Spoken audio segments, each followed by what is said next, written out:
দুনিয়া আশ্চর্য আর রহস্যময় সৌন্দর্যে ভরা। শুধু এগুলোকে খুঁজবার দরকার আছে। এখানে প্রত্যেকটি কোণায় কিছু এমন আছে যা নিজেই নিজের মধ্যে আকর্ষণীয় আর সৌন্দর্যে ভরা। এর গভীরে লুকোনো কিছু এমন শহর আছে যা ইতিহাসে কোথাও হারিয়ে গিয়েছিল, আর এগুলোকে আবার খোঁজা হয়। এমনই একটি শহর হলো সৌদি আরবে অবস্থিত মদিনা সালে। অভিশপ্ত মনে করা এই শহরে একটি লম্বা ইতিহাস আছে। আসলে এমন কি আছে যা একে ঐতিহাসিক বানায়? আসুন জানি হারিয়ে যাওয়া এই রহস্যময় শহরের কাহিনী।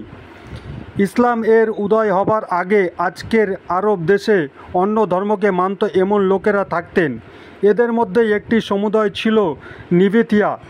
মধ্যপূর্বে সৌদি আরব থেকে নিয়ে ফিলিস্তিনের গাজা পট্টি পর্যন্ত নিবেতিয়ান সমুদায়ের রাজত্ব ছিল। এই লোকেরা রেতিলা আর বাঞ্জার এলাকাতে জলের সংরক্ষণের জন্য জানা যেত। এছাড়া বিখ্যাত স্পাইস রুট এর উপরও এদের আধিপত্য ছিল। ওই সময় ভারত ও পূর্ব এশিয়ার থেকে ইউরোপ যাওয়া মশলা এনাদের সীমানা ক্ষেত্র হয়ে যেত, যার উপর এরা কর আদায়ও করত। নিবেতিয়ান রাজত্বের উপর দিয়ে যাওয়া উটের দলের থেকেও এই লোকেদের ভালো আয় হয়ে যেত। এর জন্য এই সভ্যতাকে এখানে বসতে কিছু বিশেষ সমস্যা হয়নি। আরব দেশে আজও নিবেতিয়ান সাম্রাজ্যের চিহ্ন পাওয়া যায়।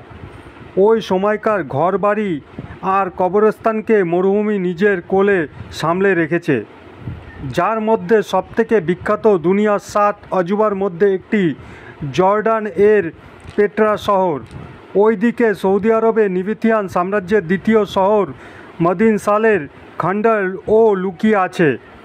এই ঐতিহাসিক শহর ইউনেস্কোর বিশ্ব ধরোহর সূচিতেও যুক্ত আছে। রোমান সাম্রাজ্য 106 ইসির পরে নিবেতিয়ান সাম্রাজ্যকে জিতে নিজের সাম্রাজ্যের মধ্যে যুক্ত করে নেন, যাতে লাল সাগর হয়ে মশলার ব্যবসার রাস্তা খুলে যায়। আর মদিনা সালের মতো মরুভূমির শহর বিরান আর খণ্ডার হয়ে পড়ে। এখানে যাবার পর আপনার নিবেতিয়ান সাম্রাজ্যের বানানো সৈকড়ো মকবরে পাবেন, যা এক লাইনে দাঁড়ানো আছে, যার উপর বিভিন্ন বিভিন্ন প্রকার এর নাকাশি ডিজাইন করা হয়েছে। এই মকবরাগুলোকে পুরোপুরি পাহাড় কেটে বানানো হয়েছে। এই মকবরাগুলো বানানোর টেকনিকের পেছনে কী টেকনিক ছিল এই কথার ব্যাপারে আজ পর্যন্ত কেউ কিছু জানতে পারেননি। এই পাহাড়কে এতটাই সূক্ষ্মভাবে ডিজাইন করা হয়েছে যা দেখে অবাক হতে হয়। মকবরার উপর বানানো এই শিলালেখ, এতে দফন লোকের নাম, ব্যবসা, ওখানে প্রচলিত কানুন আইন, পূজা করা দেবতার সম্বন্ধে জানকারি দেয়। এখানে বেঁচে যাওয়া খণ্ডার এর উপর লেখা বেশিরভাগ লেখা আরামাইক ভাষাতে লেখা। এই ইহুদি ভাষা ইসলাম ধর্মের উদয়ের আগে মধ্য পূর্বে বড় বেশি বলা হতো।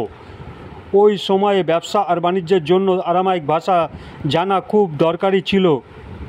এছাড়া নিবেতিয়ান লোকেদের আরবি শুরুর ভাষা বলাও আসতো, কিন্তু এর ব্যাপারে আলোচনা এখানকার কিছু কিছু বিশেষ জায়গাতেই পাওয়া যায়।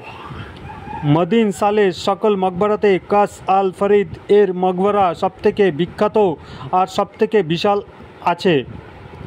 আরবের শুকনো তাপমাত্রায় কারণে কাস আল ফরিদ যুগ যুগ ধরে যেমনটি ছিল তেমনই আছে, ওতে কোনো পরিবর্তন হয়নি। এখান থেকে দাঁড়িয়ে আপনি মরুভূমি দূর দূর দেখতে পাবেন। এই সোনালি পাথরের ইমারত এমন লাগে যেন কোনো টিলা মরুভূমির থেকে বেরিয়ে আছে। যেখানে পেট্রা শহর এর খণ্ডার দেখবার জন্য অনেক বেশি পর্যটক আসে, আর ওই দিকে মদিনা সালেতে শূন্যতা ছেয়ে থাকে। এর কারণ সৌদি আরবের নিয়ম কানুনও আছে, কারণ মদিনা সালে যাবার জন্য পারমিটের দরকার পড়ে, যার কারণে এখানে পর্যটকের সংখ্যা অনেক কমতে থাকে। মদিনা সালের কাছেই জাবাল ইতলিফ অবস্থিত আছে। মনে করা হয় যে এখানে নিবেতিয়ান দেবতা দুসারাকে পুজো করা হতো। দুসারা পাহাড়ের দেবতা ছিল। জাবাল ইতলিফ শহরের কাছে স্থিত মন্দির এর দেওয়ালের উপর অন্যান্য দেবদেবীর ও ছবি আঁকা হয়েছে, যা অদ্ভুত আর আকস্মিককারী আছে। এই এলাকাতে পুরনো নেহেরেরও দাগ পাওয়া গিয়েছে, যার মাধ্যমে তিবেতিয়ান লোক জলকে জমা করতেন। ব্যবসায়িক এই রাস্তার মাধ্যমে লবণ আর অন্য মশলার ক্ষেপ ভূমধ্যসাগরে অবস্থিত বন্দরগাহ পর্যন্ত পৌঁছাতেন। কিন্তু রোমান সাম্রাজ্য নতুন রাস্তাকে খুঁজে নিয়েছিলেন, যার কারণে এই রাস্তার আর এই এলাকার গুরুত্ব শেষ হয়ে যায়। এখন বেশিরভাগ লোক সামুদ্রিক রাস্তার মাধ্যমে যাতায়াত করতেন। এই সবের পরও এখানে মরুভূমির মধ্যে সম্মানের সাথে দাঁড়ানো এই খান্ডার নিজের সুবর্ণ ইতিহাসের শিক্ষা দেয়। যদি আপনি কোনো এমন শহরের ব্যাপারে জানতে চান তো কমেন্ট বক্সে কমেন্ট করে জানাতে পারেন। আর আমাদের চ্যানেলটিকে সাবস্ক্রাইব করে বেল আইকনটি দাবিয়ে দিন, যাতে আমাদের ভিডিওর প্রত্যেকটি নোটিফিকেশন আপনাদের কাছে পৌঁছে যায়।